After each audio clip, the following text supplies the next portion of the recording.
Bonjour, ici Hélène Rondeau. Je voudrais vous parler des petits grelots. Vous savez, ces petites pommes de terre nouvelles qu'on aime d'amour parce que les petits grelots, ils sont ronds, ils sont mignons, ils ont une saveur délicate, mais on doit aussi en prendre soin.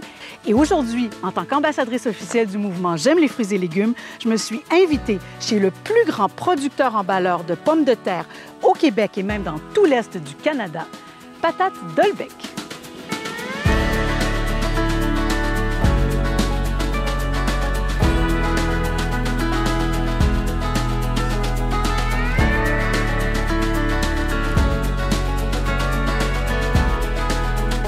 Bonjour Josée. Bonjour Hélène. Tu sais que c'est la première fois de ma vie que je viens dans un champ de pommes de terre en fleurs.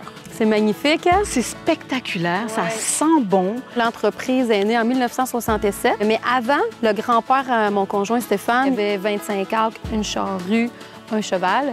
Ses parents ont décidé de prendre l'entreprise et là est fondée Patates Dolbec. Puis nous, on a pris la relève aussi ensuite, fait qu'on est la 3e génération, puis éventuellement une 4e génération qui s'en vient. C'est impressionnant, félicitations. Et aujourd'hui, qu'est-ce que vous avez?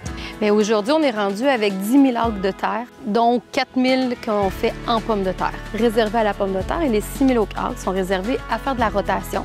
On fait de la rotation pour protéger nos terres, parce que c'est pour les générations futures, ça prend des bonnes terres en santé.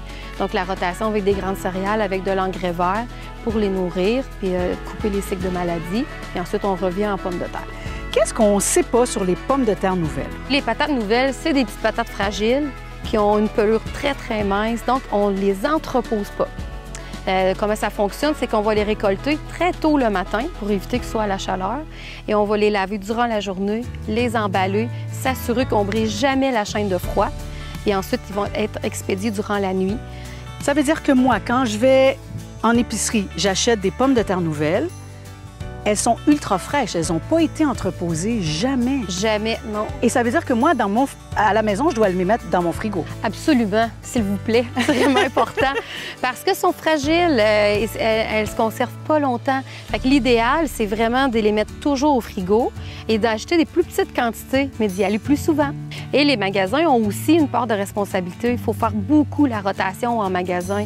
Je suis contente de voir ça, Juliette, parce que quand on achète des pommes de terre en sac, tu sais, on voit pas toute la plante.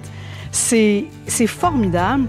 Et là, vous avez plusieurs variétés, parce qu'il me semble qu'avant, tu sais, il y avait de la patate blanche, de la patate rouge, jaune. Mais là, il y en a vraiment plusieurs variétés. Combien vous en cultivez ici? On cultive une trentaine de variétés ici, sauf que les patates, les variétés puis les sortes, c'est différent. Comme les rouges, on peut avoir plusieurs variétés de rouge, on peut avoir plusieurs variétés de jaune, comme on peut avoir plusieurs variétés de blanches. OK. Puis moi, je suis curieuse, comment vous les mangez, vos patates nouvelles? Définitivement en papillote, avec plein de petites carottes, des petits oignons, tous les nouveaux légumes présentement, avec du bouillon de poulet, puis les épices préférées, tout simplement. C'est délicieux. Et toi, Juliette? Moi, sur le barbecue, avec sel, du poivre, un peu de beurre. Même un peu beaucoup de beurre. Ouais. Oh, vous me donnez faim. Merci.